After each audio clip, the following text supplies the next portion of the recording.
이 사연은 경기도 수원시에 거주하는 박정자 할머니의 실화를 각색하였습니다. 실제 인물과 사건은 창작적 각색을 통해 재구성되었습니다. 이 사연은 경기도 수원시에 거주하는 박정자 할머니의 실화를 각색하였습니다. 실제 인물과 사건은 창작적 각색을 통해 재구성되었습니다. 1장 68년 된 아파트는 낡았지만 깨끗했습니다. 오래된 가구들 사이로 햇빛이 따스하게 들어오는 거실에서 김순자는 차분히 앉아 창밖을 바라보고 있었죠. 바람에 흔들리는 나뭇가지처럼 그녀의 마음도 오늘따라 흔들렸습니다. 아들 민우가 오겠다고 했으니까요. 그것도 새로 결혼한 며느리와 함께. 어머니, 저희 왔어요. 현관문이 열리고 민우의 목소리가 들렸습니다. 순자는 천천히 일어나 현관으로 향했어요. 아들은 열쇠로 문을 열고 들어왔고 그 뒤에는 새하얀 원피스를 입은 며느리 수진이 서 있었습니다. 왔구나. 밥은 먹었니? 순자는 애써 밝은 목소리로 물었어요. 민우는 고개를 끄덕이며 웃었습니다. 그 미소는 따뜻했어요. 어머니, 선물 가져왔어요. 며칠 전장에서 어머니 좋아하시는 곶감 팔길래요. 민우가 손에 든 종이봉투를 건넸습니다. 순자는 마음이 따뜻해졌어요. 아들은 언제나 그녀의 취향을 기억했죠. 고맙구나. 차 한 잔 마실래? 셋은 거실 소파에 앉았습니다. 순자는 차를 준비하며 슬쩍 며느리를 살폈어요. 수지는 정갈한 모습으로 앉아 집안을 둘러보고 있었습니다. 어머니 집 정말 아늑하네요. 손때 묻은 가구들이 참 따뜻한 느낌이에요. 수진의 말에 순자는 미소 지었습니다.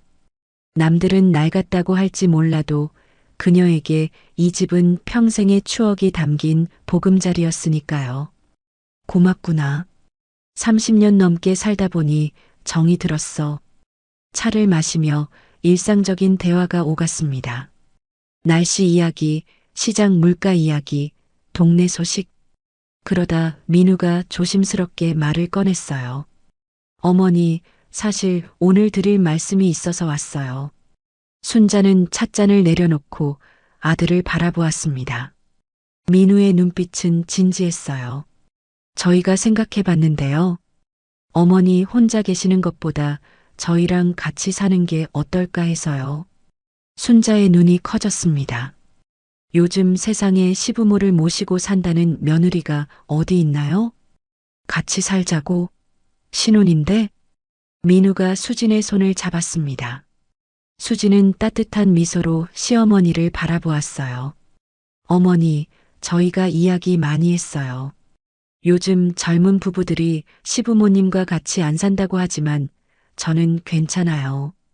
오히려 어머니 지혜도 배우고 싶고 혼자 계시는 것보다 저희가 옆에서 살피는 게 좋을 것 같아서요. 순자는 믿기지 않았습니다. 평소 민우가 효자였지만 신혼부부가 시어머니와 살겠다는 제안은 상상도 못했어요. 정말, 그래도 괜찮겠니? 신혼인데 엄마랑 같이 살면 불편할 텐데. 민우가 진지하게 고개를 끄덕였습니다. 어머니, 제가 아직 넉넉하지 않아서 좋은 집 마련해드리지 못해 항상 마음에 걸렸어요. 이렇게라도 함께 지내면서 효도하고 싶어요. 순자의 눈시울이 붉어졌습니다. 평생 홀로 아들을 키우며 검소하게 살아온 그녀에게 아들의 이 말은 무엇보다 큰 선물이었어요. 어머니, 저도 정말 진심이에요. 며느리로서 어머니 모시고 살면서 많이 배우고 싶어요. 수진의 말에 순자는 손을 내밀어 며느리의 손을 따뜻하게 잡았습니다. 그녀의 마음속에는 오래도록 간직해온 비밀이 떠올랐어요. 평생을 검소하게 살면서 모아온 그 돈에 대해, 100억이 넘는 그 재산에 대해, 이제 이 아이들에게 모든 것을 털어놓을 때가 왔을까? 순자는 마음속으로 생각했습니다. 그토록 오랫동안 숨겨온 비밀을 이제 아들과 며느리에게 말해야 할지도 모른다는 생각이 들었어요. 알았다. 그럼 함께 살자꾸나. 민우와 수진의 얼굴에 진심 어린 미소가 번졌습니다. 순자도 따뜻하게 웃었지만 마음 한구석에서는 이상한 불안감이 피어났어요. 그래도 아들과 며느리의 진심 어린 모습에 그 불안은 금세 사그라들었습니다.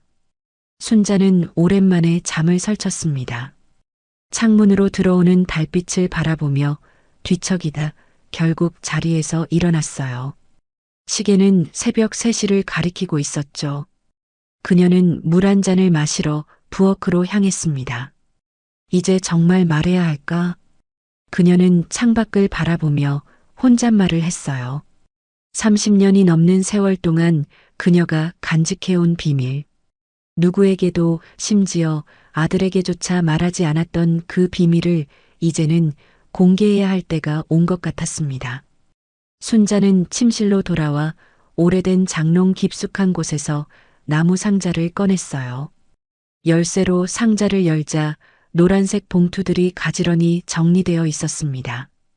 그녀는 조심스럽게 그중 하나를 꺼내 내용물을 살폈죠. 김순자 명의 예금 잔액 28억 7천만 원. 이것은 그녀가 가진 여러 계좌 중 하나일 뿐이었습니다. 총 재산은 100억이 넘었어요. 남편이 세상을 떠나기 전 그가 남긴 부동산과 주식, 그리고 그녀가 평생 검소하게 살며 모아온 돈이었죠. 민우야, 내가 알면 놀랄 텐데. 그녀는 서류를 다시 봉투에 넣었습니다. 아들이 어렸을 때부터 그녀는 겉으로는 가난한 척했어요. 검소하게 살면서도 아들에게만큼은 부족함 없이 키웠지만 재산에 대해서는 철저히 비밀로 했죠. 돈이 사람을 변하게 한다는 남편의 말을 믿었기 때문입니다. 아들이 돈보다 중요한 가치를 알게 하고 싶었어요. 그래도 이제는 순자는 생각했습니다. 아들이 결혼했고 이제 자신의 가정을 꾸리게 되었으니 모든 것을 알려줄 때가 되었을지도 모릅니다. 특히 며느리까지 자신을 진심으로 모시겠다고 하니 이제는 그들에게 도움을 줄 때가 된 것 같았어요. 다음 날 아침 순자는 일찍 일어나 아들과 며느리가 좋아하는 음식을 준비했습니다. 오랜만에 차려진 풍성한 아침상에 민우와 수지는 놀랐어요. 어머니, 이렇게 많이 준비하셨어요? 저희 때문에 고생하시면 어떡해요? 수진이 걱정스럽게 말했습니다. 순자는 미소 지었어요. 괜찮아. 오랜만에 같이 밥 먹는 게 좋아서 그래. 아침을 먹으며 셋은 앞으로의 생활에 대해 이야기했습니다. 민우는 출근 준비를 하며 엄마에게 말했어요. 어머니, 이제 저희가 같이 살게 되니까 집안일은 수진이가 도와드릴 거예요. 저도 퇴근하면 최대한 도울게요. 순자는 고개를 끄덕였습니다. 그녀의 마음속에는 이제 곧 털어놓을 비밀에 대한 기대감이 차올랐어요. 오늘 저녁에 아들과 며느리에게 모든 것을 말해야겠다고 결심했습니다. 그날 오후 순자는 은행에 가서 필요한 서류들을 정리했어요. 자신의 모든 자산 목록과 통장 사본, 그리고 부동산 서류들까지 모든 것을 정리한 후 그녀는 조용히 집으로 돌아왔습니다. 어머니, 어디 다녀오셨어요? 수진이 현관에서 그녀를 맞이했습니다. 순자는 미소 지었어요. 잠깐 볼 일이 있어서. 민우는 아직 안 왔니? 네, 오늘 회식이 있다고 했어요. 조금 늦을 것 같대요. 순자는 가방에 든 서류를 슬쩍 감추며 고개를 끄덕였습니다. 아들이 오기 전에 혼자 생각할 시간이 필요했어요. 그럼 저녁은 제가 준비할게요, 어머니. 오늘은 어머니가 좋아하시는 된장찌개 끓여볼게요. 수진의 말에 순자는 미소 지었습니다. 며느리의 마음씨가 참 고마웠어요. 역시 좋은 아이를 며느리로 맞았구나. 밤이 깊어갔지만 민우는 돌아오지 않았습니다. 순자는 자신의 방에서 서류를 정리하며 내일 모든 것을 공개하기로 마음먹었어요. 그녀는 서류들을 서랍에 넣고 불을 끄려는 찰나 아들에게서 전화가 왔습니다. 어머니, 죄송해요. 오늘 중요한 회식이라 집에 못 들어갈 것 같아요. 수진이한테도 말했으니까 걱정 마세요. 순자는 살짝 실망했지만 이해한다고 말했습니다. 회사 생활이 바쁜 아들을 그녀는 늘 응원했으니까요. 알았어. 너무 늦게까지 술 마시지 말고. 전화를 끊고 순자는 창밖을 바라보았습니다. 달빛이 그녀의 얼굴을 비추고 있었어요. 내일이면 모든 것이 달라질 텐데 그 생각에 가슴이 두근거렸습니다. 다음 날 순자는 일찍 일어나 시장에 다녀왔어요. 오늘 저녁에는 특별한 식사를 준비하고 모든 것을 공개하기로 했으니까요. 그녀는 아들이 좋아하는 갈비와 며느리가 좋아하는 생선회까지 정성껏 준비했습니다. 어머니, 무슨 특별한 날인가요? 수진이 장바구니를 보고 놀라며 물었어요. 순자는 미소 지었습니다. 오늘 저녁에 너희들에게 할 이야기가 있어서. 순자의 말에 수진은 의아한 표정을 지었지만 곧 밝게 웃으며 도와주겠다고 했어요. 둘은 함께 부엌에서 요리를 준비했습니다. 서로 웃으며 이야기하는 모습이 정말 친모와 딸 같았죠. 수진아, 내가 우리 집에 와줘서 정말 고마워. 순자가 문득 말했습니다. 수진은 잠시 손을 멈추고 시어머니를 바라보았어요. 어머니, 저야말로 감사해요. 이렇게 좋은 시어머니를 만나서 정말 복받았다고 생각해요. 순자의 눈시울이 붉어졌습니다. 평생 홀로 아들을 키우며 외로웠던 그녀에게 며느리의 이 말은 너무나 큰 위로였어요. 내가 오늘 저녁에 너희들에게 중요한 이야기를 해줄 게 있어. 민우가 퇴근하면 함께 이야기하자꾸나. 수지는 고개를 끄덕였습니다. 그녀의 눈빛에는 호기심이 가득했어요. 저녁이 되자 민우가 퇴근했습니다. 정성스럽게 차려진 식탁을 보고 그는 놀란 표정을 지었어요. 어머니, 무슨 일이에요? 제 생일도 아닌데. 순자는 미소 지었습니다. 오늘 너희들에게 중요한 이야기가 있어서 그래. 먼저 밥부터 먹자. 세 사람은 화목한 분위기 속에서 저녁 식사를 했습니다. 순자는 아들과 며느리의 모습을 바라보며 마음속으로 결심했어요. 이제 정말 모든 것을 말할 때가 왔구나. 식사를 마치고 셋은 거실 소파에 앉았습니다. 순자는 차분히 숨을 고르며 오랫동안 간직해온 비밀을 털어놓을 준비를 했어요. 하지만 그 순간 민우의 휴대폰이 울렸습니다. 어머니, 죄송해요. 회사에서 급한 전화가 왔네요. 민우는 자리에서 일어나 통화하러 베란다로 나갔어요. 순자와 수지는 잠시 침묵 속에 남겨졌습니다. 시어머니의 표정이 심상치 않음을 느낀 수진이 조심스럽게 물었어요. 어머니, 무슨 중요한 말씀이 있으신 거예요? 순자는 잠시 망설였습니다. 아들도 함께 있어야 할 이야기였지만 며느리에게 먼저 조금 털어놓고 싶은 마음이 들었어요. 수진아, 사실은. 그 순간 베란다에서 민우가 들어왔습니다. 그의 표정이 급박해 보였어요. 어머니, 수진아, 정말 미안한데 회사에 급한 일이 생겼어. 지금 당장 가봐야 할 것 같아. 순자의 마음이 무거워졌습니다. 오늘 모든 것을 털어놓으려 했는데 또다시 기회가 미뤄지는 것 같았어요. 그래, 어쩔 수 없구나. 일이 중요하니 다녀오렴. 민우는 죄송하다는 표정으로 재빨리 옷을 갈아입고 집을 나섰습니다. 수지는 시어머니를 위로하듯 말했어요. 어머니, 내일 이야기하시면 되죠.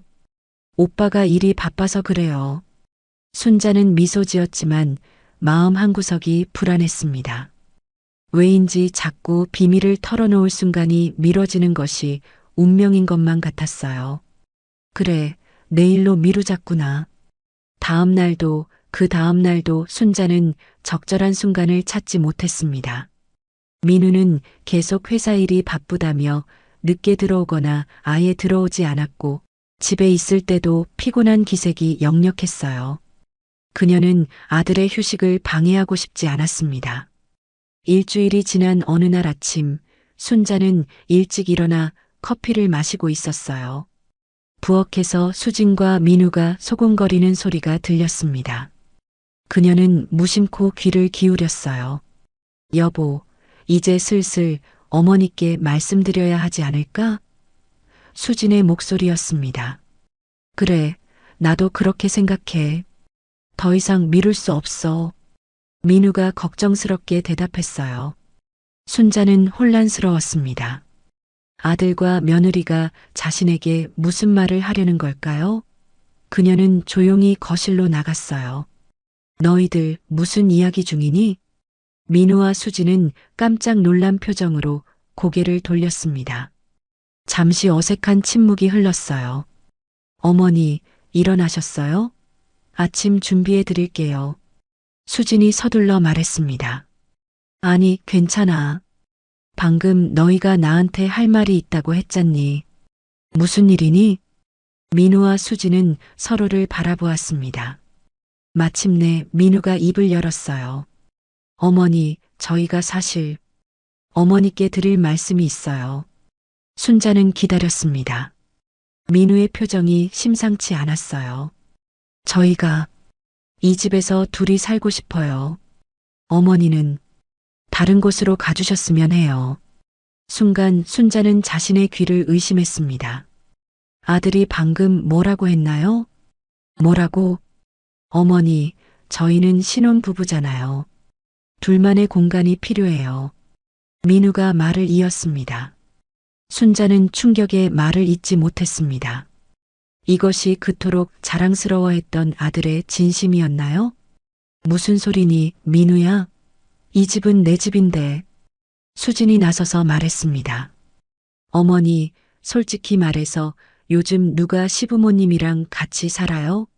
저희가 처음에는 좋은 마음으로 제안드렸지만 실제로 생활해보니 너무 불편해요. 순자의 가슴이 무너져 내렸습니다. 불과 일주일 전 자신을 모시고 살겠다며 감동의 눈물까지 보이던 며느리가 이제는 그녀를 내쫓으려 한다니요. 그러니까 내가 내 집에서 나가라는 거니? 순자의 목소리가 떨렸습니다. 민우가 대답했습니다. 어머니, 솔직히 이 집은 어차피 나중에 제가 물려받을 거잖아요. 어머니가 물려줄 재산이라곤 이 낡은 아파트밖에 없으시잖아요. 순자는 그 자리에 얼어붙었습니다. 그녀의 눈에 분노가 일었어요. 그래서 그게 너희가 나를 내쫓을 이유가 된다고 생각하니? 수진이 냉정하게 말했습니다. 어머니, 현실적으로 생각해 보세요. 주변에 반지하 원룸도 괜찮은 게 많아요. 월세도 그리 비싸지 않고. 순자는 벌떡 일어났습니다. 그녀의 눈에서 불꽃이 튀었어요. 내가 평생 검소하게 살면서 너를 키웠는데 이제 와서 날 반지하로 내쫓으려고? 민우야, 내가 정말 그런 아들이었니? 민우는 잠시 당황한 듯 했지만 이내 목소리를 높였습니다. 어머니, 저도 이제 제 인생을 살아야 해요. 항상 어머니 눈치 보며 살았어요. 이제는 제 가정을 꾸릴 차례라고요. 그래서 너희 가정을 꾸리는데 방해가 된다고 생각하는 거니? 내가? 순자의 목소리가 떨렸습니다. 수진이 차갑게 말했어요. 솔직히 말해서 네. 어머니가 계시면 저희는 진짜 신혼부부처럼 살 수 없어요. 누가 요즘 시부모님 모시고 살아요? 순자는 마치 가슴에 칼이 꽂힌 것 같았습니다. 그녀는 벌벌 떨리는 손으로 탁자를 짚었어요.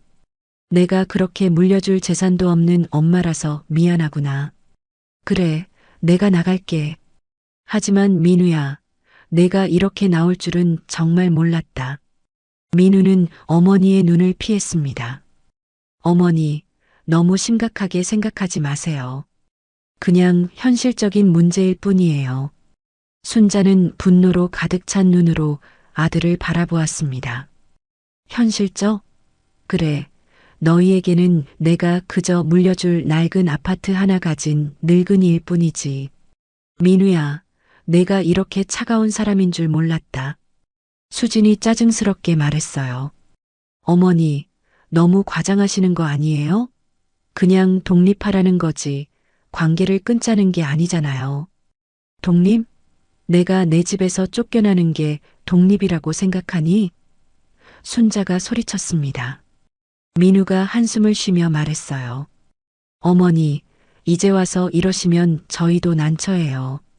사실 저희는 이미 어머니 방을 아이 방으로 꾸밀 계획도 세웠어요. 그 말에 순자는 완전히 무너졌습니다.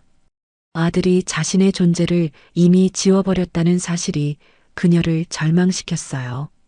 언제까지 나가길 바라니? 순자의 목소리는 이제 차갑고 담담했습니다. 민우가 대답했어요. 가능하면 이번 주말까지요.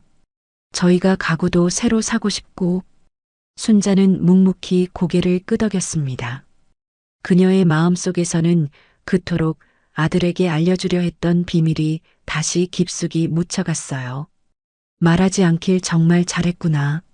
알았다. 내일 당장 나갈 테니 걱정 말아라. 순자는 방으로 들어가 문을 쾅 닫았습니다.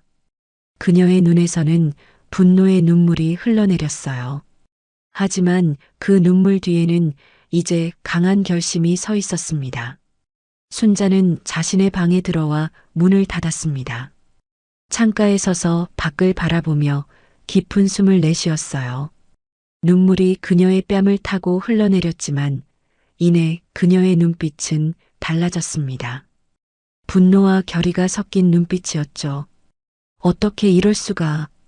그녀는 침대에 앉아 손으로 얼굴을 가렸습니다. 30년이 넘게 키운 아들이, 그토록 사랑했던 그 아들이 이제 자신을 집에서 쫓아내려 한다는 사실이 믿기지 않았어요. 순자는 흐릿한 시야로 방 안을 둘러보았습니다. 그리고 갑자기 결심한 듯 일어났어요. 이제 끝이다. 그녀는 장롱을 열고 나무 상자를 꺼냈습니다. 열쇠로 상자를 열자 노란색 봉투들이 가지런히 정리되어 있었어요. 그녀는 서류들을 꺼내 살폈습니다. 100억이 넘는 재산에 관한 서류들이었죠. 순자는 휴대폰을 들고 번호를 눌렀습니다. 박 실장님, 저 김순자입니다. 지금 만나고 싶은데 가능할까요?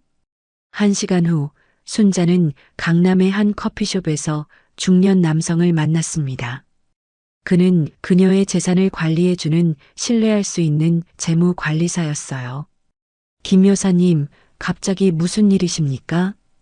박 실장이 물었습니다. 순자는 차분한 목소리로 말했어요.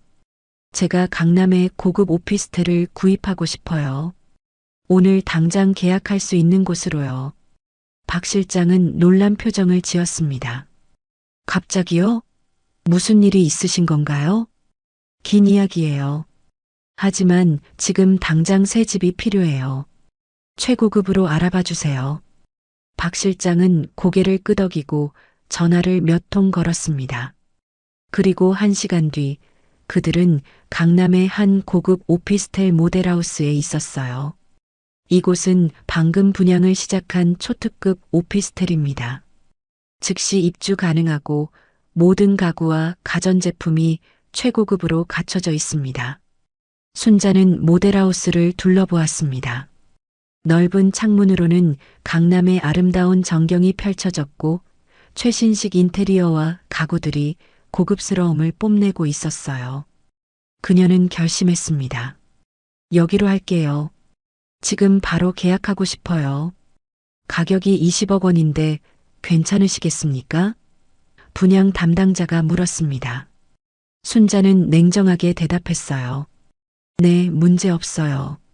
지금 바로 계약금을 지불하겠습니다. 그녀는 그 자리에서 20억 원의 계약금을 이체했습니다. 박 실장은 놀란 표정이었지만 그녀의 결심을 존중했어요.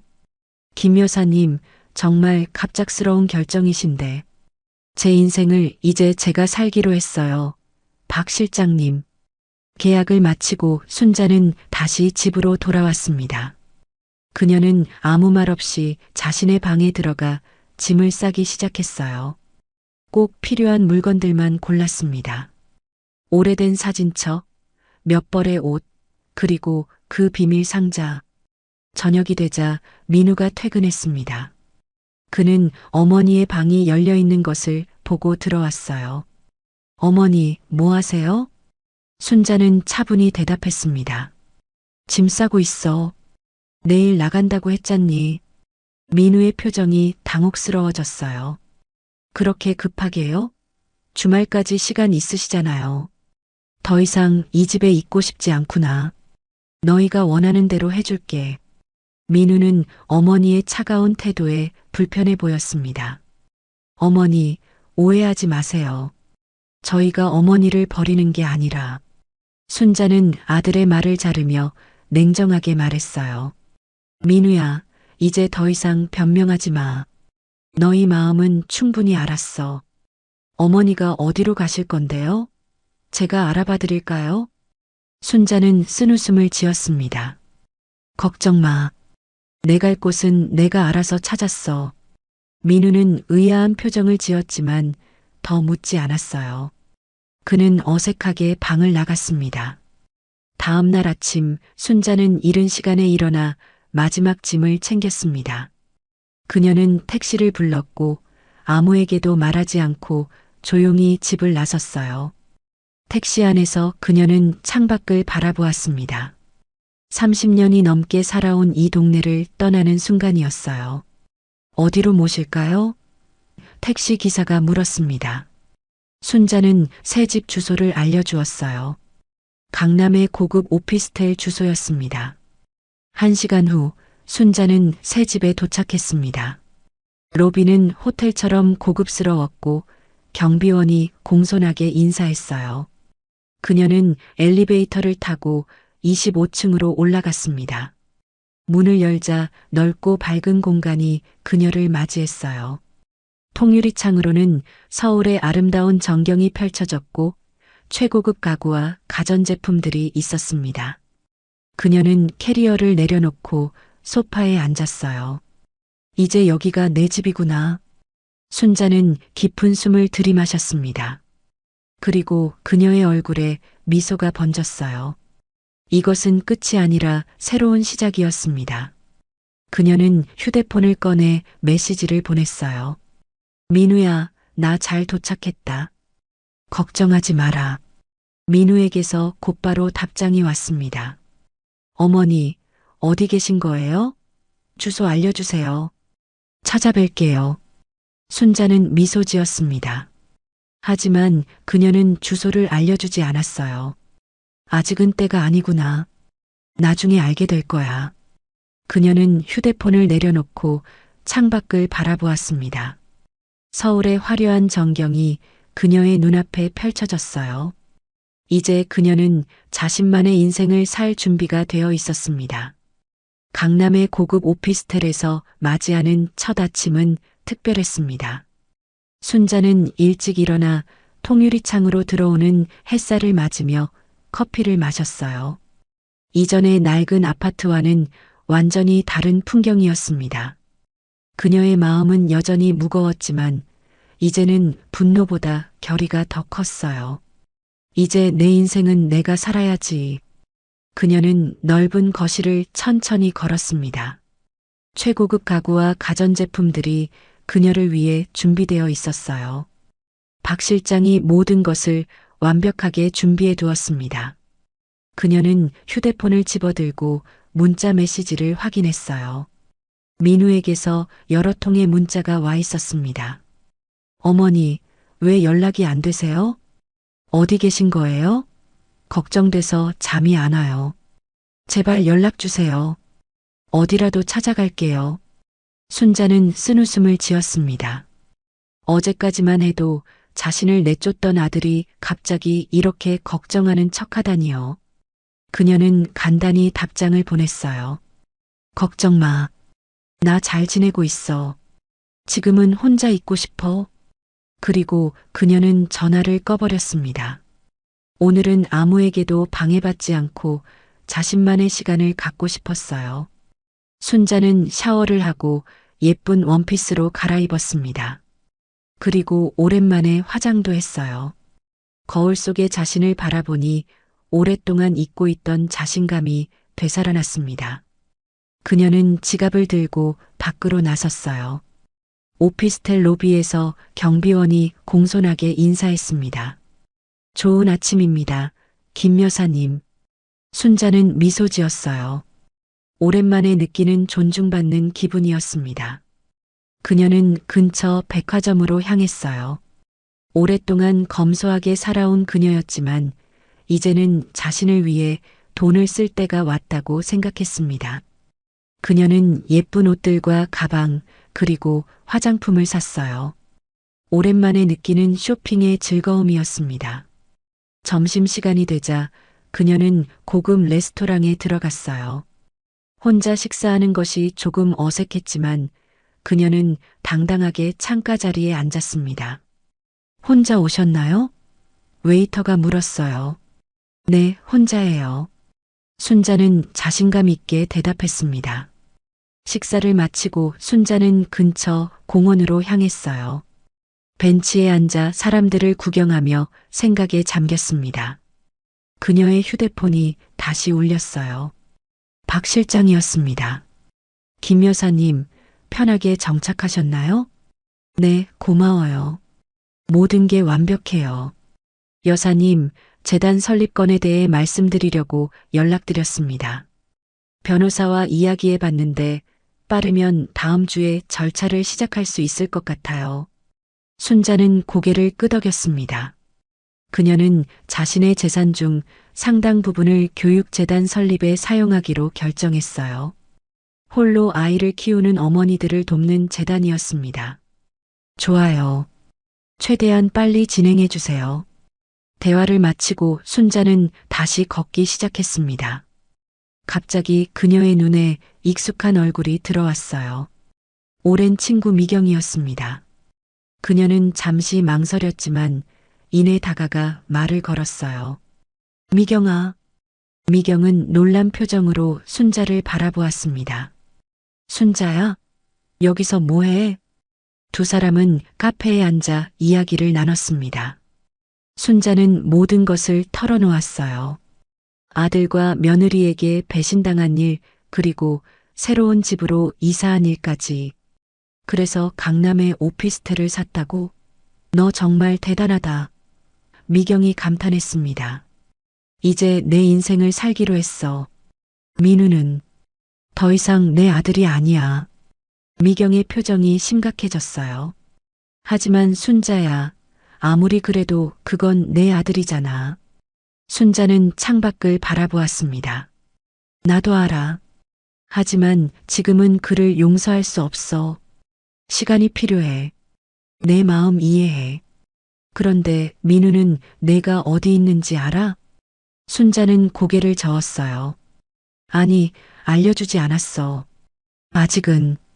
두 사람은 오랫동안 이야기를 나눴습니다. 미경은 순자에게 새로운 시작을 축하해 주었고 그녀가 하려는 재단 설립에 대해서도 응원했어요.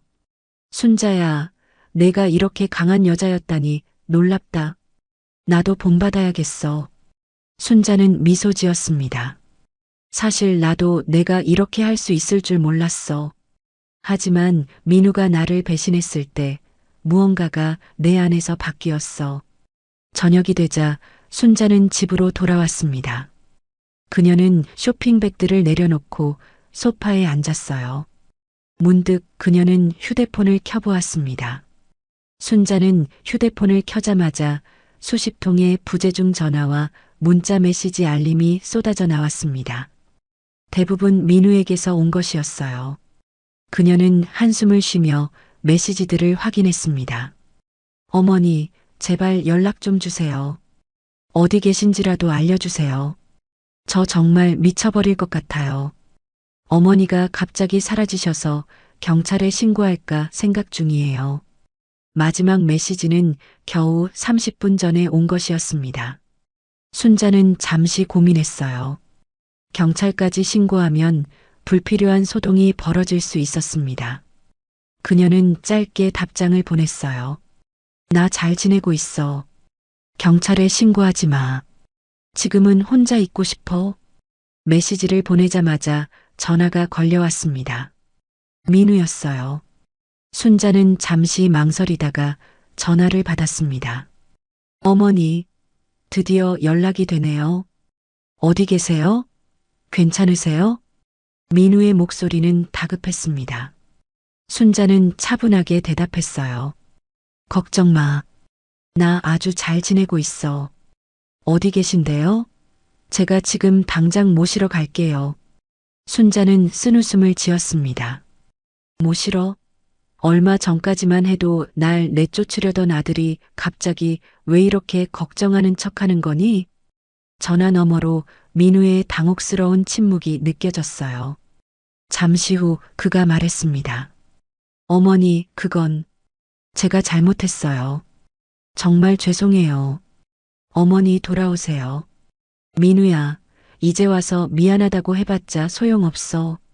난 이제 내 인생을 살 거야. 더 이상 전화하지 마. 순자는 말을 마치고 전화를 끊었습니다.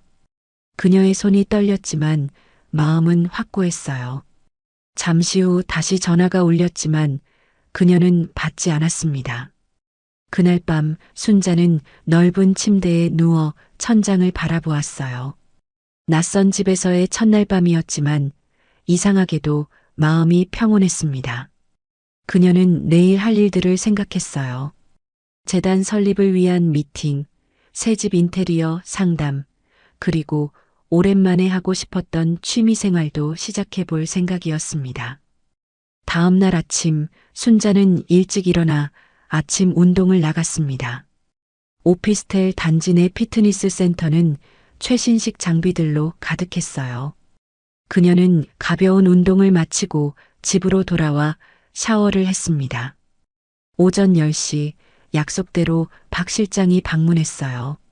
그는 재단 설립에 관한 서류들을 가져왔습니다. 김 여사님, 이쪽에 서명해 주시면 됩니다. 재단 이름은 어떻게 정하실 건가요? 순자는 잠시 생각했습니다. 새 희망 재단으로 해요. 새로운 시작과 희망을 주는 재단이 되었으면 해서요.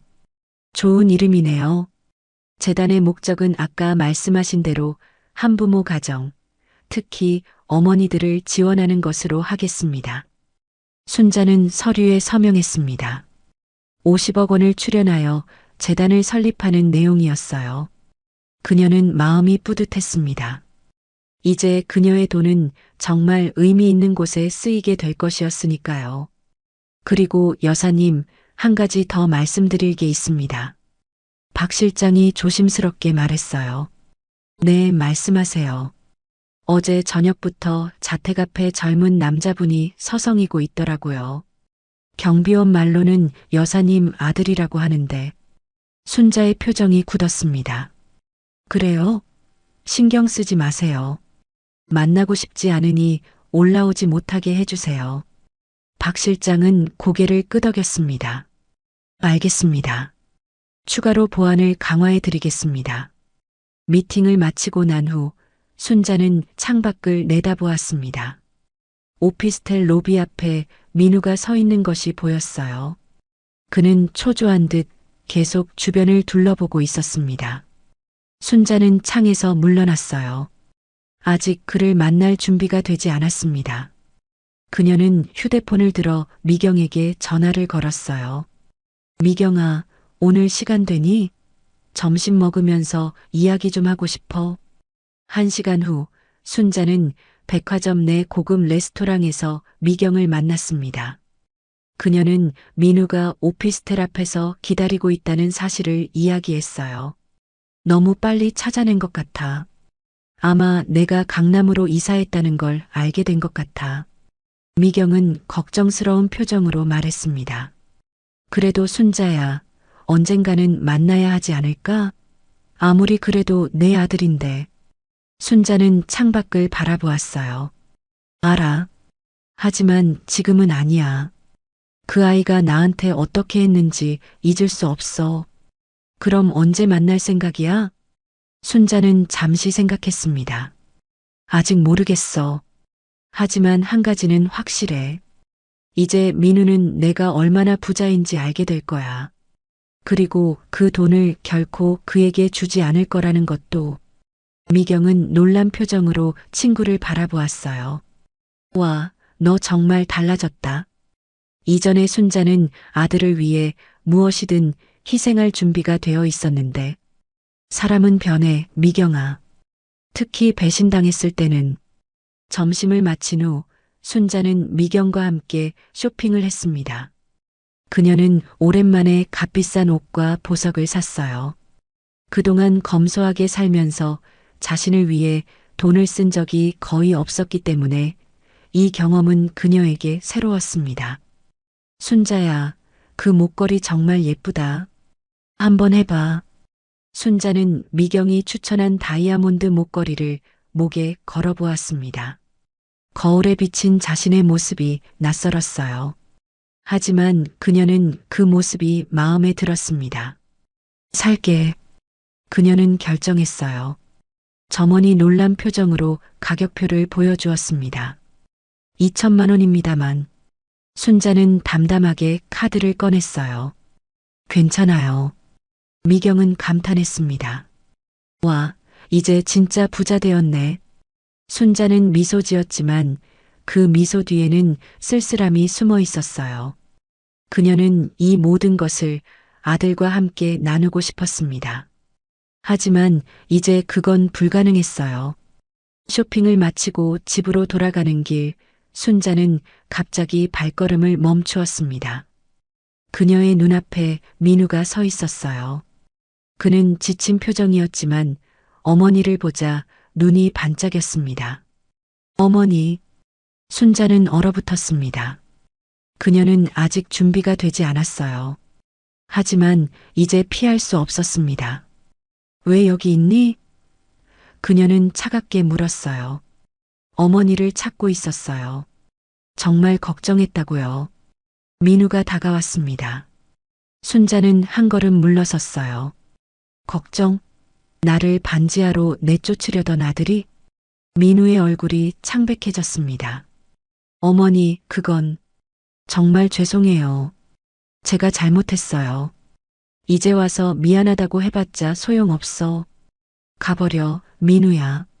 난 이제 혼자 잘 살 거야. 순자는 말을 마치고 민우를 지나쳐 걸었습니다.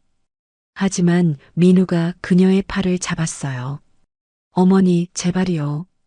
대화라도 해요. 어떻게 갑자기 강남에 오피스텔을 사고 이런 고급 보석을 하고 계신 거예요? 어머니가 돈이 없으시다고. 순자는 차갑게 미소 지었습니다. 그래, 너는 그렇게 생각했지. 그리고 그래서 나를 내쫓았고. 민우의 얼굴이 혼란스러워 보였어요. 대체 무슨 일이 있었던 거예요? 순자는 깊은 숨을 내쉬었습니다. 민우야, 내가 모르는 것이 많아. 하지만 이젠 알 필요도 없어. 난 이제 내 인생을 살 거야. 너도 내 인생 살아. 그녀는 말을 마치고 돌아섰습니다.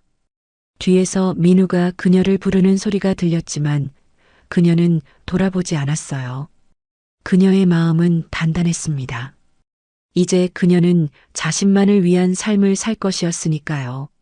순자는 집으로 돌아와 현관문을 닫았습니다.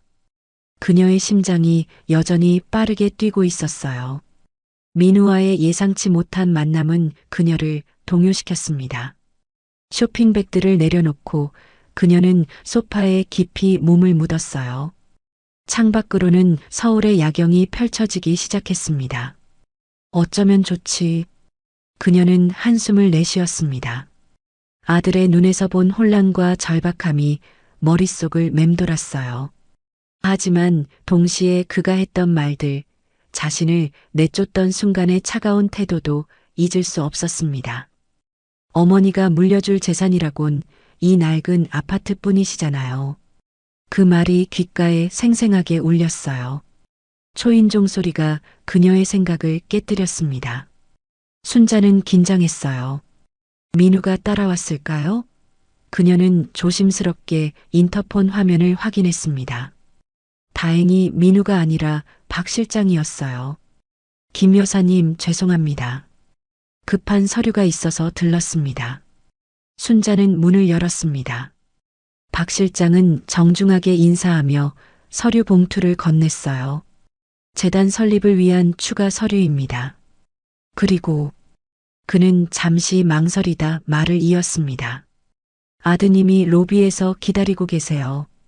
올라오지 못하게 했습니다만 계속 기다리겠다고 하시네요. 순자의 표정이 굳었습니다. 고마워요, 박 실장님. 아들은 신경 쓰지 마세요. 경비에게 돌려보내라고 하세요. 네, 그래도 아드님이. 순자는 단호하게 말했어요. 그는 더 이상 내 아들이 아닙니다. 내보내세요. 박 실장은 놀란 표정이었지만 고개를 끄덕였습니다. 알겠습니다, 여사님. 서류에 서명을 마친 후 순자는 창가로 다가갔습니다. 멀리서 민우가 경비원과 이야기하는 모습이 보였어요. 그는 몇 번이나 고개를 젓더니 결국 떠나지 않고 로비 소파에 앉았습니다. 순자는 커튼을 닫았어요. 끈질기구나. 그녀는 침실로 들어가 샤워를 했습니다. 따뜻한 물이 그녀의 긴장을 조금 풀어주었어요. 샤워를 마치고 나온 그녀는 다시 휴대폰을 확인했습니다. 민우에게서 수십 통의 메시지가 와 있었어요. 어머니, 제발 저 좀 만나주세요. 단 5분만이라도 이야기 나눌 수 있게 해주세요. 어머니가 이렇게 부자셨다면 왜 그동안 말씀 안 하신 거예요? 마지막 메시지에 순자의 분노가 치솟았습니다. 그녀는 답장을 보냈어요. 민우야, 내가 부자가 아니었을 때는 날 반지하로 내쫓더니 이제 와서 내가 돈이 있다니까 만나자고. 더 이상 연락하지 마라. 메시지를 보내고 그녀는 휴대폰을 무음으로 바꾸었습니다. 오늘 밤은 평화롭게 보내고 싶었어요. 다음 날 아침 순자는 일찍 일어나 요가로 하루를 시작했습니다. 그녀는 오랫동안 하고 싶었던 취미 생활을 이제야 즐길 수 있었어요. 요가를 마치고 그녀는 휴대폰을 확인했습니다. 밤새 민우에게서 더 많은 메시지가 와 있었어요. 어머니, 제가 잘못했어요. 제발 한 번만 더 기회를 주세요. 수진이와 저 모두 정말 반성하고 있어요. 어머니 돈 때문이 아니에요. 정말 죄송해서 그래요. 순자는 차갑게 웃었습니다. 돈 때문이 아니라고? 그럼 왜 갑자기 이렇게 열심히 찾는 거니? 그녀는 답장을 보내지 않고 휴대폰을 내려놓았어요. 오늘은 미경과 만나기로 한 날이었습니다. 그녀는 옷을 갈아입고 집을 나섰어요. 강남의 고급 레스토랑에서 미경을 만난 순자는 어제 있었던 일을 모두 이야기했습니다. 민우가 로비까지 찾아왔다고? 뻔뻔하기는. 미경이 분노했어요. 순자는 고개를 끄덕였습니다. 그래, 내가 부자라는 걸 알고 나니 갑자기 태도가 달라졌어. 그래서 만나줬어? 아니, 경비에게 내보내라고 했어. 하지만 계속 메시지를 보내고 있어. 미경은 순자의 손을 잡았습니다. 잘했어. 그런 배은망덕한 아들, 다시는 만나지 마. 이제 너 자신을 위해 살아. 순자는 미소 지었어요. 고마워, 미경아. 내가 있어서 정말 다행이야. 점심을 마치고 두 사람은 백화점으로 향했습니다. 순자는 오랫동안 갖고 싶었던 명품 가방을 구입했어요. 쇼핑을 즐기는 동안 그녀는 민우에 대한 생각을 잠시 잊을 수 있었습니다. 순자야, 이 목걸이 한번 봐. 너한테 정말 잘 어울릴 것 같아. 미경이 가리킨 다이아몬드 목걸이는 화려하고 우아했어요. 순자는 잠시 망설였지만 이내 결심했습니다. 살게. 점원이 놀란 표정으로 가격표를 보여주었습니다. 2천만 원입니다만. 순자는 담담하게 카드를 꺼냈어요. 괜찮아요. 미경은 감탄했습니다. 와, 이제 진짜 부자 되었네. 순자는 미소 지었지만 그 미소 뒤에는 복잡한 감정이 숨어 있었어요. 평생을 검소하게 살아온 그녀에게 이런 사치는 여전히 낯설었습니다. 하지만 이제 그녀는 자신을 위해 살기로 결심했어요. 쇼핑을 마치고 집으로 돌아가는 길, 순자는 갑자기 발걸음을 멈추었습니다. 그녀의 눈앞에 민우가 서 있었어요. 그는 지친 표정이었지만 어머니를 보자 눈이 반짝였습니다. 어머니, 순자는 얼어붙었습니다. 그녀의 눈빛이 차갑게 변했어요. 왜 여기 있니? 그녀는 싸늘하게 물었습니다. 어머니를 찾고 있었어요. 정말 죄송해요, 어머니. 제가 잘못했어요. 민우가 간절하게 말했어요. 순자는 비웃듯 웃었습니다. 잘못? 뭐가 잘못인데? 나를 반지하로 내쫓으려 했던 거? 아니면 내가 돈이 있다는 걸 알고 이렇게 찾아온 거? 아닙니다, 어머니. 돈 때문이 아니에요. 정말 제가 잘못했다는 걸 깨달았어요. 순자는 차갑게 말했습니다. 민우야, 이제 와서 연기하지 마. 내가 진짜 모습은 이미 봤어. 어머니가 물려줄 재산이라곤 이 낡은 아파트밖에 없으시잖아요. 그 말 기억나니? 민우의 얼굴이 창백해졌습니다. 어머니, 그때는 제가 정신이 나갔었나 봐요. 정말 죄송해요. 미안하다고 해서 모든 게 용서되는 건 아니야. 넌 내가 평생 희생하며 키운 아들이야. 그런 너에게 버림받았어. 그 상처가 얼마나 큰지 알기나 해? 민우는 고개를 숙였습니다. 어머니, 이제 그만 가렴. 다시는 나를 찾아오지 마. 내가 더 이상 내 아들이 아니니까. 순자는 말을 마치고 민우를 지나쳐 걸었습니다. 뒤에서 민우가 그녀를 부르는 소리가 들렸지만 그녀는 돌아보지 않았어요. 그녀의 마음은 이미 단단히 닫혀 있었습니다. 집으로 돌아온 순자는 소파에 깊이 몸을 묻었습니다. 그녀의 눈에 눈물이 고였지만 그녀는 울지 않았어요. 이미 충분히 울었으니까요. 이제 진짜 끝이구나. 그녀는 휴대폰을 꺼내 민우의 번호를 차단했습니다. 더 이상의 연락은 필요 없었어요. 그녀는 이제 정말로 자신만의 인생을 살 준비가 되어 있었습니다. 저녁이 되자 박 실장에게서 전화가 왔습니다. 순자는 전화를 받았어요. 김 여사님, 내일 재단 설립 관련 미팅이 예정되어 있습니다. 준비는 다 되셨나요? 네, 걱정 마세요. 모든 준비가 끝났어요. 그리고 죄송합니다만 아드님이 오늘도 로비에서 기다리고 계세요. 어떻게 해야 할지. 순자는 단호하게 말했습니다. 경비에게 말해주세요. 다시 오면 경찰을 부를 거라고요. 네. 하지만 여사님, 박 실장님, 제 말씀 이해하셨죠? 그 사람은 더 이상 내 아들이 아닙니다. 전화를 끊고 순자는 테라스로 나갔습니다. 서울의 야경이 아름답게 펼쳐져 있었어요. 그녀는 깊은 숨을 들이마셨습니다. 이제 정말 내 인생을 살 시간이구나. 그녀는 미소 지으며 내일의 계획을 생각했습니다. 재단 설립을 위한 첫 공식 미팅, 오랫동안 가보고 싶었던 미술관 방문, 그리고 저녁에는 클래식 콘서트까지. 이 모든 것은 그녀가 오랫동안 꿈꿔왔지만 미뤄왔던 일들이었습니다. 다음 날 아침 순자는 상쾌한 기분으로 일어났습니다. 그녀는 아침 요가를 하며 하루를 시작했어요.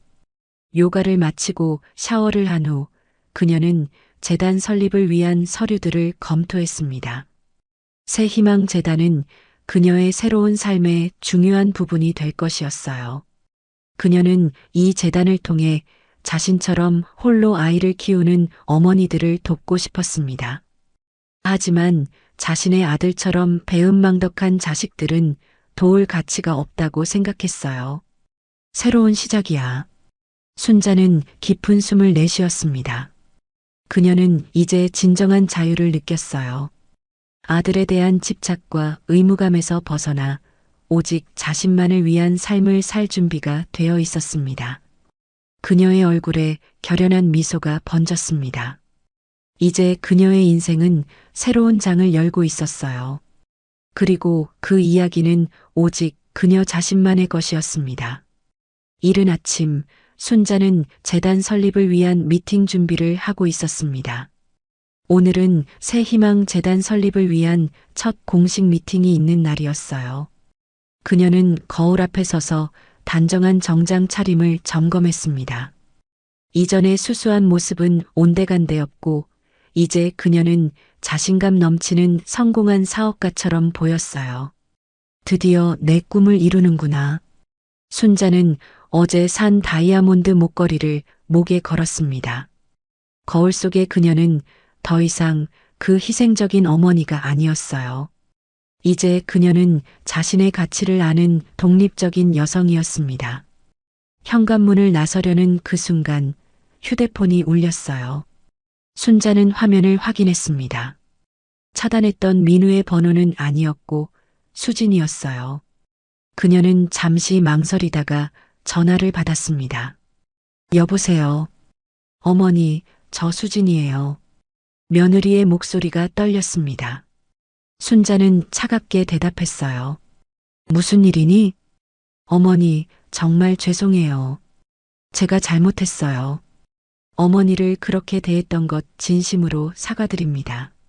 순자는 쓴웃음을 지었습니다. 수진아, 너도 민우처럼 내가 돈이 있다는 걸 알고 태도를 바꾼 거니? 아닙니다, 어머니. 정말 제가 잘못했다고 생각해서. 순자는 수진의 말을 자르며 냉정하게 말했어요. 더 이상 연기하지 마. 누가 요즘 시부모님 모시고 살아요라고 했던 건 누구였지? 날 반지하로 내쫓으려 했던 것도 너였어. 수진의 흐느끼는 소리가 들렸습니다. 어머니, 정말 죄송해요. 제발 한 번만 만나주세요. 직접 사과드리고 싶어요. 필요 없어. 너희를 용서할 생각 없으니까 더 이상 연락하지 마. 순자는 말을 마치고 전화를 끊었습니다. 그녀의 마음은 흔들리지 않았어요. 다시는 배신한 아들과 며느리에게 마음을 열지 않겠다고 결심했으니까요. 그녀는 깊은 숨을 내쉬고 엘리베이터를 탔습니다. 로비에 도착하자 박 실장이 그녀를 기다리고 있었어요. 김 여사님, 좋은 아침입니다. 오늘 아주 멋지십니다. 순자는 미소 지었습니다. 고마워요, 박 실장님. 출발할까요? 두 사람은 검은색 고급 세단에 올랐습니다. 차량이 출발하자 순자는 창밖을 바라보았어요. 오늘은 새로운 시작의 날이었습니다. 여사님, 재단 설립 후 첫 번째 프로젝트로 무엇을 계획하고 계신가요? 박 실장이 물었습니다. 순자는 잠시 생각했어요. 한부모 가정의 자녀들을 위한 장학금 제도를 만들고 싶어요. 그리고 홀로 아이를 키우는 어머니들을 위한 직업 교육 프로그램도요. 훌륭한 계획이십니다. 오늘 미팅에서 그 부분도 논의할 예정입니다. 차량이 서울 중심부의 고층 빌딩 앞에 도착했습니다. 순자는 깊은 숨을 들이마시고 차에서 내렸어요. 빌딩 로비는 고급스러웠고 직원들이 공손하게 인사했습니다. 김 여사님, 회의실로 안내해 드리겠습니다. 회의실에는 이미 여러 전문가들이 모여 있었습니다. 변호사, 회계사, 그리고 비영리 단체 운영 전문가들이었어요. 순자가 들어서자 모두 일어나 인사했습니다. 김순자 여사님, 만나 뵙게 되어 영광입니다. 저는 이태우 변호사입니다. 미팅이 시작되었습니다. 순자는 재단의 목표와 비전에 대해 이야기했어요. 그녀의 목소리는 자신감으로 가득했고 모든 사람들이 그녀의 말에 귀를 기울였습니다. 저는 이 재단을 통해 홀로 아이를 키우는 어머니들에게 진정한 희망을 주고 싶습니다. 제가 겪었던 어려움을 다른 어머니들은 겪지 않았으면 해요. 2시간 동안의 미팅이 성공적으로 마무리되었습니다. 모든 절차가 순조롭게 진행되었고, 재단은 한 달 안에 공식 출범할 수 있을 것이라는 확신을 얻었어요. 김 여사님, 정말 훌륭하셨습니다. 박 실장이 칭찬했습니다. 순자는 미소 지었어요. 고마워요. 오랫동안 꿈꿔온 일이니까요. 미팅을 마치고 순자는 점심을 먹으러 고급 레스토랑으로 향했습니다. 그녀는 혼자서도 당당하게 식사를 즐길 수 있었어요. 점심을 마친 후 그녀는 근처 미술관을 방문했습니다. 미술관에서 그림들을 감상하며 순자는 평화로운 시간을 보냈습니다. 아름다운 예술 작품들 사이에서 그녀는 자신의 인생도 하나의 예술 작품처럼 만들어가고 싶다는 생각이 들었어요. 오후가 깊어갈 무렵 순자는 집으로 돌아가기 위해 미술관을 나섰습니다. 그 순간 그녀의 눈에 익숙한 얼굴이 들어왔어요. 민우와 수진이 미술관 앞에서 기다리고 있었습니다. 어머니, 순자는 얼어붙었어요. 그녀의 눈빛이 차갑게 변했습니다. 왜 여기 있는 거니? 내가 더 이상 연락하지 말라고 했잖아. 민우와 수지는 애원하는 표정으로 다가왔습니다. 어머니, 제발 저희 말 좀 들어주세요. 민우가 간절하게 말했어요. 순자는 차갑게 대답했습니다. 들을 말 없어. 비키렴. 어머니, 저희가 정말 잘못했어요. 수진이 울먹이며 말했어요. 저희 좀 용서해 주세요.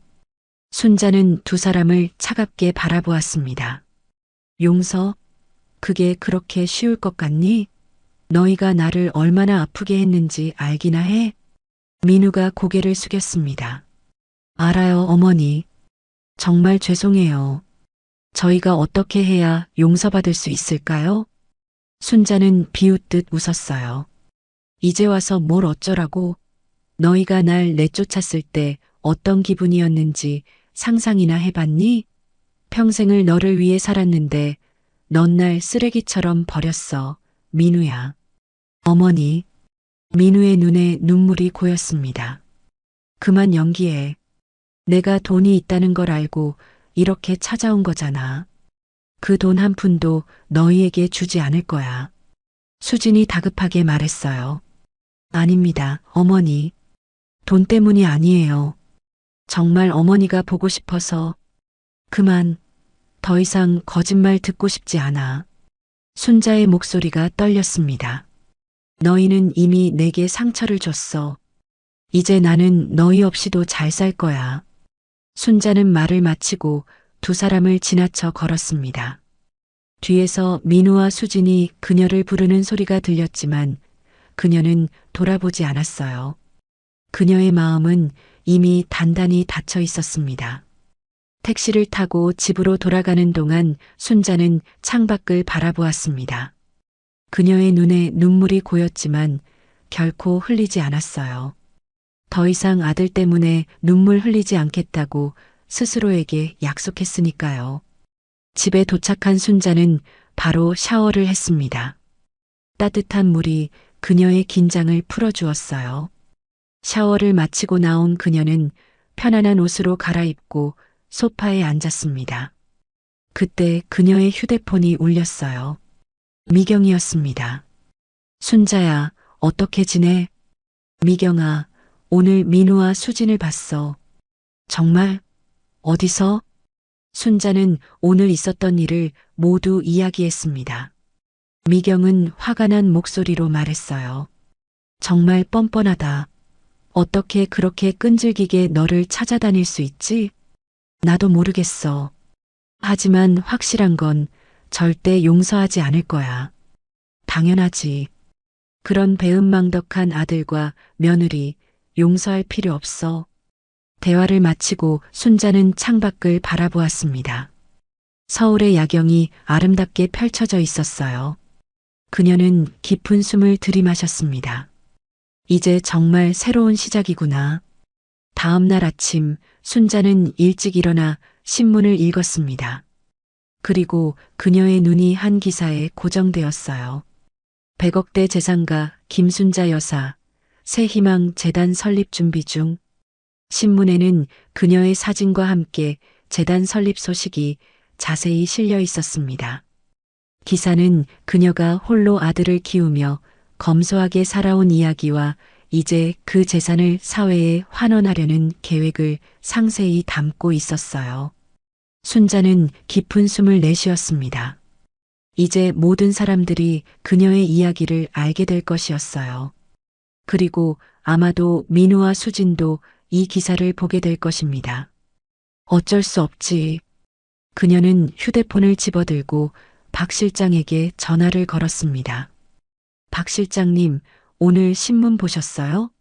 네, 여사님. 제가 말씀드리려던 참이었습니다. 기자들의 연락이 많이 오고 있어요. 인터뷰 요청이 있으면 모두 거절해 주세요.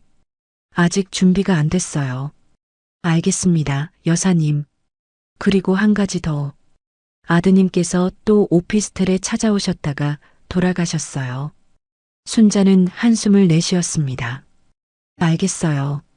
경비에게 말해주세요. 앞으로 절대 들어오지 못하게 해달라고요. 전화를 끊고 순자는 창가로 걸어갔습니다. 오늘은 화창한 날이었어요. 그녀는 깊은 숨을 들이마셨습니다. 오늘은 쇼핑이나 할까? 그녀는 옷을 갈아입고 집을 나섰습니다. 이제 그녀는 자신만을 위한 삶을 살고 있었어요.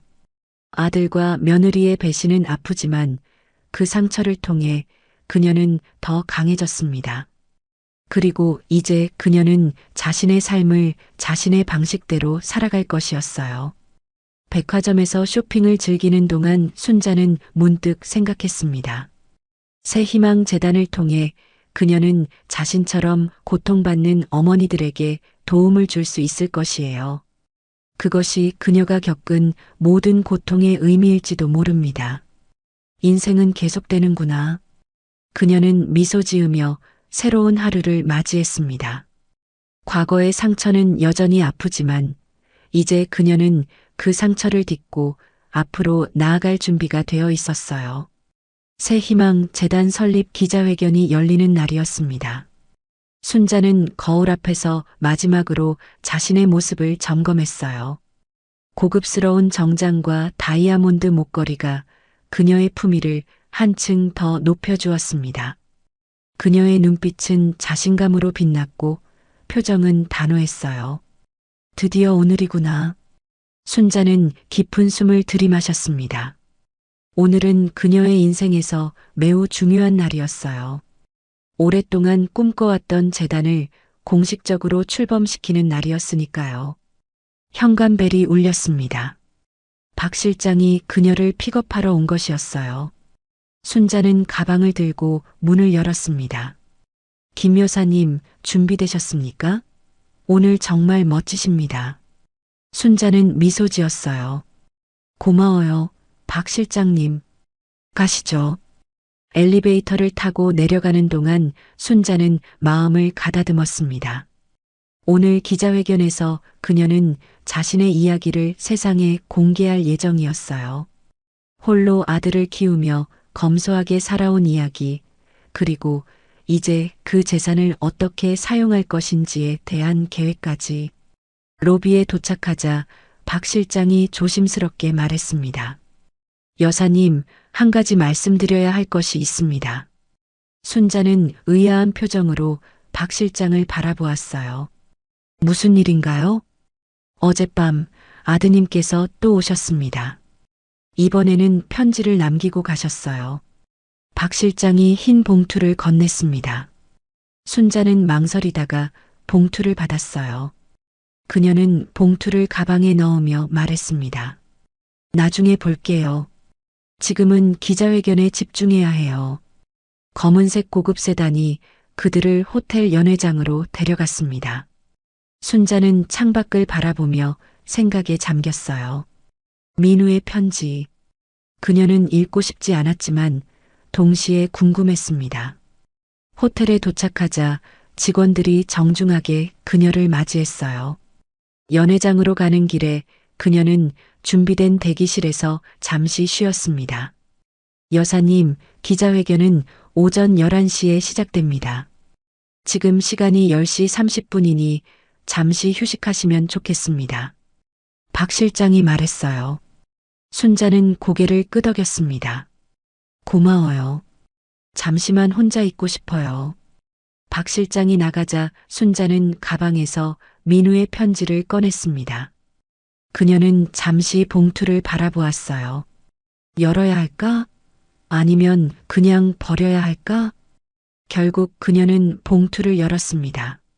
안에는 정성스럽게 접힌 편지지가 있었어요. 어머니께 먼저 죄송하다는 말씀을 드립니다. 제가 얼마나 어리석고 이기적이었는지 이제야 깨달았습니다. 어머니께서 저를 위해 평생 검소하게 사시며 저를 키우셨는데 저는 어머니의 그 희생을 당연하게 여겼습니다. 어머니를 반지하로 내쫓으려 했던 그날 제가 얼마나 못된 아들이었는지 지금도 생각하면 부끄럽습니다. 어머니의 재산 때문에 이렇게 사과드리는 것이 아닙니다. 정말 제 진심입니다. 저는 이제 어머니께 아무것도 바라지 않습니다. 단지 용서를 구할 기회라도 주신다면 그것만으로도 감사하겠습니다. 어머니께서 새 희망 재단을 설립하신다는 소식을 들었습니다. 정말 자랑스럽습니다. 다시 한번 진심으로 사과드립니다. 민우 올림. 순자의 손이 떨렸습니다. 그녀의 눈에 눈물이 고였어요. 하지만 그녀는 곧 마음을 다잡았습니다. 지금은 감상에 빠질 때가 아니야. 그녀는 편지를 다시 봉투에 넣고 가방에 집어넣었습니다. 오늘은 재단 설립에 집중해야 했어요. 민우의 편지에 대해서는 나중에 생각하기로 했습니다. 박 실장이 다시 들어왔어요. 여사님, 시간이 다 되었습니다. 준비되셨습니까? 순자는 고개를 끄덕였습니다. 네, 가시죠. 연회장으로 들어서자 수십 명의 기자들이 그녀를 기다리고 있었습니다. 카메라 플래시가 터지고 사람들의 시선이 그녀에게 집중되었어요. 순자는 단상으로 올라갔습니다. 안녕하십니까? 김순자입니다. 오늘 이 자리에 와주신 모든 분들께 감사드립니다.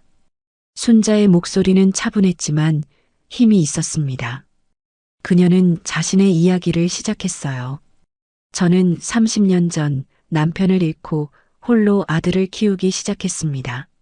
남편이 남긴 재산과 제가 평생 검소하게 살며 모은 돈으로 이제 새 희망 재단을 설립하게 되었습니다. 그녀는 재단의 목표와 비전에 대해 설명했습니다. 한부모 가정, 특히 어머니들을 지원하는 프로그램들, 장학금 제도, 직업교육 등 다양한 사업 계획을 발표했어요. 저는 제가 겪었던 어려움을 다른 어머니들이 겪지 않았으면 합니다. 이 재단이 홀로 아이를 키우는 어머니들에게 진정한 희망이 되길 바랍니다.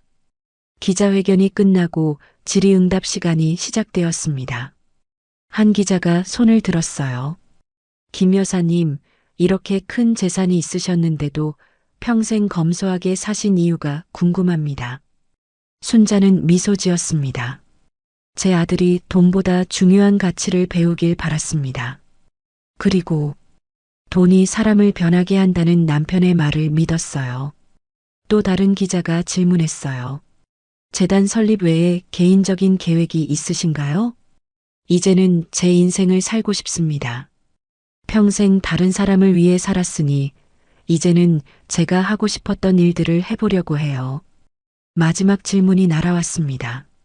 김 여사님, 최근 아드님과의 관계에 대한 소문이 있습니다. 사실인가요? 순자의 표정이 굳었습니다.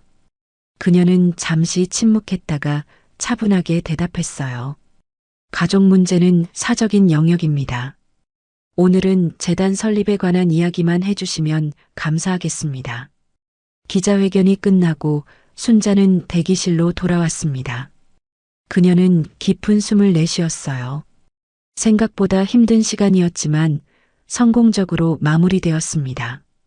여사님, 정말 훌륭하셨습니다. 박 실장이 칭찬했어요. 순자는 미소 지었습니다. 고마워요.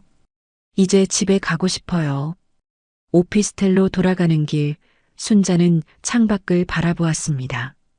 오늘의 기자회견으로 그녀의 이야기는 세상에 알려졌고, 이제 새 희망재단은 공식적으로 출범했어요. 그녀의 인생에 새로운 장이 열린 것이었습니다. 집에 도착한 순자는 편안한 옷으로 갈아입고 테라스에 나갔습니다. 서울의 전경이 그녀 앞에 펼쳐졌어요. 그녀는 민우의 편지를 다시 꺼내 읽었습니다. 정말 진심일까? 그녀는 아들이 정말로 변했는지 아니면 그저 돈 때문에 그러는 건지 확신할 수 없었어요. 하지만 그의 편지에는 뭔가 진심이 느껴졌습니다. 순자의 휴대폰이 울렸습니다. 미경이었어요. 순자야, 기자회견 봤어. 정말 멋졌어. 고마워, 미경아. 긴장돼서 다리가 떨릴 정도였어. 전혀 티 안 났어. 정말 당당해 보였어. 순자는 민우의 편지에 대해 미경에게 말했습니다. 미경은 신중하게 대답했어요. 순자야, 내 마음이 어떤지 물어봐도 될까? 순자는 잠시 생각했습니다. 솔직히, 나도 모르겠어. 여전히 화가 나고 상처받았어. 하지만 한편으로는, 그래도 내 아들이니까. 이해해. 하지만 너무 쉽게 용서해 주진 마. 진정한 반성이 필요한 거야. 순자는 고개를 끄덕였어요. 알아. 시간이 필요해. 대화를 마치고 순자는 소파에 앉아 생각에 잠겼습니다. 그녀는 민우의 번호를 찾아 메시지를 보냈어요. 편지 받았다. 지금은 내게 시간이 필요해. 너도 진정으로 반성할 시간이 필요할 거야. 메시지를 보내고 순자는 휴대폰을 내려놓았습니다. 그녀는 아직 민우를 용서할 준비가 되지 않았어요. 하지만 언젠가는 그럴 수 있을지도 모른다는 생각이 들었습니다. 다음 날 아침 순자는 일찍 일어나 신문을 확인했습니다. 일면에 그녀의 기자회견 사진과 함께 100억대 재산가 김순자 여사 한부모 가정 위안 재단 설립 제목의 기사가 실려 있었어요. 기사는 그녀의 이야기를 상세히 다루고 있었습니다. 홀로 아들을 키우며 검소하게 살아온 삶, 그리고 이제 그 재산을 사회에 환원하려는 계획까지.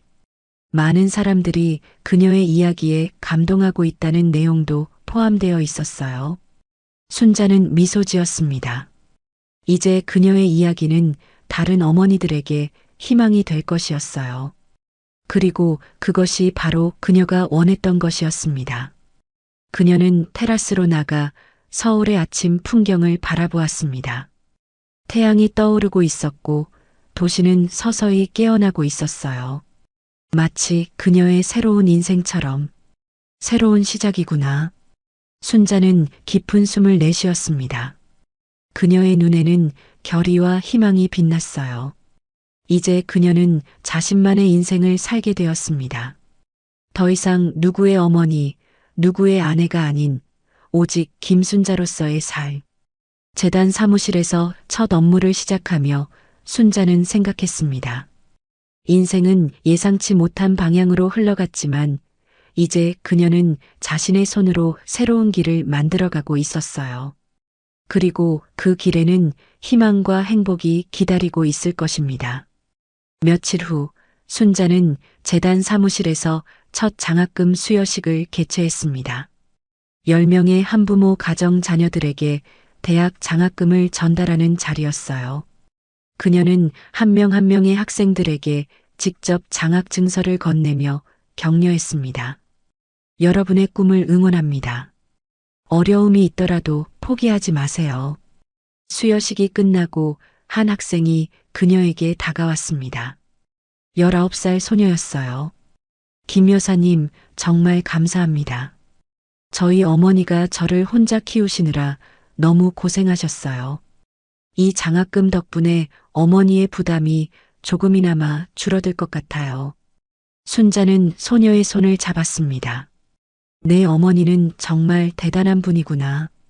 내가 자랑스러워 하셨으면 좋겠어. 소녀의 눈에 눈물이 고였어요. 네, 그럴게요. 저도 나중에 여사님처럼 다른 사람들을 돕고 싶어요. 그 말에 순자의 마음이 따뜻해졌습니다. 그녀의 이야기가 이미 누군가에게 희망이 되고 있었어요.